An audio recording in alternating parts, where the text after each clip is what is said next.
Jail के अंदर चंद्रिका की हालत किसी टूटे हुए इंसान से कम नहीं है।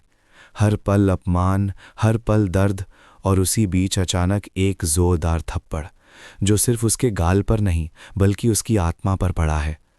बाहर की दुनिया में हर कोई उसे कसूरवार मान चुका है, लेकिन सच कुछ और ही है। अविनाश रोते रोते अपने किए का बोझ अपनी मां पर डाल देता है और कांपती आवाज में कबूल करता है कि गोली उसने देव पर चलाई थी।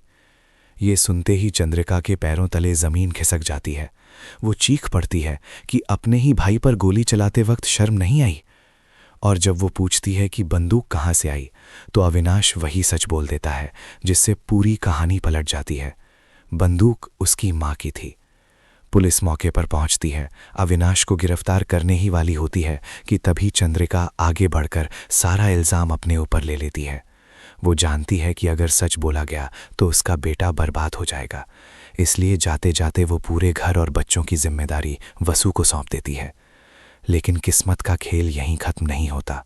देव को होश आ जाता है और वसुधा पहली बार टूटकर उसके सामने हाथ जोड़ती है, कान पकड़कर माफ़ी मांगती है, उठक बैठक तक कर डालती है। देव उसे माफ़ तो कर देता है, लेकिन सिर्फ एक सवाल के जवाब पर, क्या वसु उसे सच में प्यार करती है? उधर चंद्रिका जेल से जाते जाते वसु को सख्त हिदायत देती है कि वो किसी को भी ये सच न बताए कि वो जेल में है। लेकिन सच कब तक छुपता है? बहुत जल्द देव को पता चल जाता है कि जिस गोली का इल्ज़ाम उसकी मां पर है वो जेल में बंद है। जब वसु देव को लेकर पुलिस स्टेशन पहुंचती है तो पुलिस मिलने तक नहीं देती। इसी अपमान के खिलाफ पूरा चौहान परिवार धरने पर बैठ जाता है। और तभी कहानी का सबसे बड़ा धमाका होता है। खुलासा होता है कि ना गोली चंद्रिका ने चलाई थी, ना ही अविनाश ने। असली गुनहगार कोई और है, करमवीर। जी हाँ, करमवीर और करिश्मा ने मिलकर ऐसा जाल बुना कि अविनाश खुद को ही कसूरवार समझ बैठा। स्वीटू के साथ मिलकर ये सारा खेल रचा गया था। गोली असल में करिश्मा को लगने वाली थी, लेकिन वो वक्त पर झुक गई और गोली देव को लग गई। सबसे चौंकाने वाली बात ये कि वो गोली चंद्रिका की बंदूक से चली ही नहीं थी।